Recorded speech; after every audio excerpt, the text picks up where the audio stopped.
Hey everyone, welcome to the PassFab channel.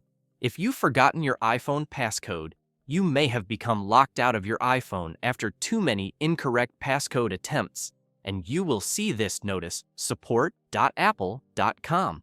If you have checked Apple's official support page at support.apple.com/iPhone/passcode for guidance, Apple's official method requires erasing your device with a computer using iTunes or Finder for Mac. But in this video, we'll show you two alternative ways to regain access to your iPhone if you face this issue. The first solution is using your Apple ID account password. After multiple incorrect passcode attempts, you may see Forgot Passcode option at the bottom of the screen. Tapping it will initiate iPhone reset.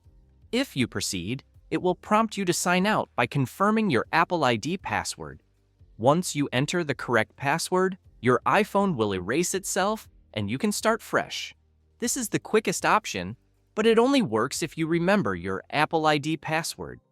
The second solution is ideal if the reset option doesn't appear or you prefer not to use iTunes. This method uses PassFab iPhone Unlock. This software can be used to fix most iPhone and iPad issues professionally. Install the software on your computer, open it, and select Unlock iOS screen.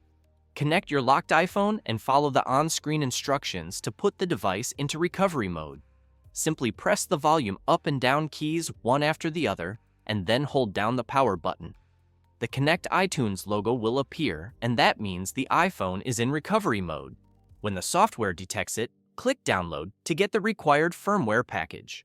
After the download finishes, click Start to Remove, and the tool will wipe the device and remove the passcode completely.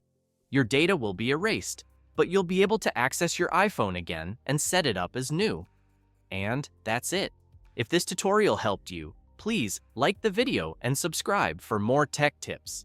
Thanks for watching.